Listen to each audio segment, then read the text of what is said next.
ایک 15 साला लड़की आमना एक रात अपने घर में अकेली थी जब अचानक दरवाजे पर दस्तक हुई।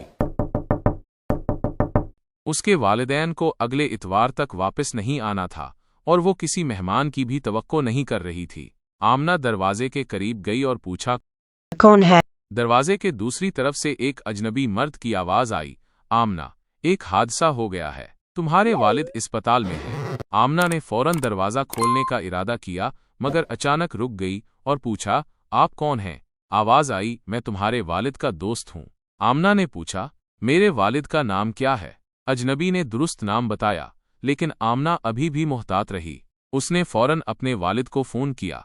दरवाजे पर मुसलसल दस्तक जारी थी। जब वालिद ने फोन उठाया तो वो बिल्कुल खैरियत से थे, कोई हादसा नहीं हुआ था। आमना को अब सब कुछ समझ आ चुका था। दरवाजे पर दस्तक बंद हो चुकी थी। वालिद ने फौरन पुलिस को इत्तला दी, लेकिन जब तक पुलिस पहुंची वो अजनबी शख्स गायब हो चुका था। जो भी था उसे इस खानदान की तमाम मालूमात हासिल थीं, नाम, वक्त, यहाँ तक कि ये भी कि आमना अकेली है।